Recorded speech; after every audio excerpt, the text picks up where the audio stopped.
एक बड़ा ही interesting narrative है कि अंग्रेज़ों की वजह से भारत में इनोवेशन तो आया, कि अंग्रेज़ चाहे जैसे भी थे, पर देखो पूरे देश को जोड़ने के लिए रेलवे देके गए।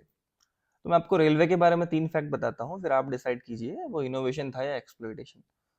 सबसे पहले तो रेलवे कोई भारत को जोड़ने के लिए नहीं बनाई गई, उसका एक सिंपल लॉजिक था। इंडिया के मिनरल रिच इंटीरियर्स को पोर्ट सिटीज से कनेक्ट कर दिया जाए ताकि कोल, टी, कॉटन को इंडिया से लूट के ब्रिटेन ले जाने में आसानी हो।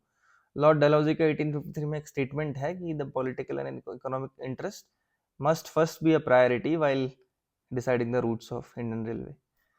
दूसरा, उस समय की ब्रिटिश इंडियन गवर्नमेंट ने एक स्कीम दी, गारंटी स्कीम, जिसमें कोई भी ब्रिटिश इन्वेस्टर अगर रेलवे में इन्वेस्ट करेगा उसको साल का 5% गारंटेड रिटर्न दिया जाएगा, भले ही रेलवे लॉस में हो। तो अगर रेलवे लॉस में है तो वो रिटर्न कहाँ से आएगा, आप गैस कीजिए। लगान से। भारत का टैक्स बढ़ा दिया जाएगा, ये बोल के उनने 75 मिलियन पाउंड रेस किए। तीसरा, 1900 के आसपास तक सारे पार्ट इंडिया में मैन्युफैक्चर होने लगे, बहुत सस्ते और अच्छी क्वालिटी में। तो 1912 में ब्रिटिश पार्लियामेंट में एक रूल पास हुआ जिसमें रेलवे का कोई भी पार्ट इंडिया में मैन्युफैक्चर होने पे एकदम बैन लगा दिया गया। नट और बोल्ट भी ब्रिटेन से इंपोर्ट होके आते थे, जस्ट टू इंश्योर कि कहीं इंडिया में इंडस्ट्री डेवलप ना हो जाए, इनोवेशन ना हो जाए।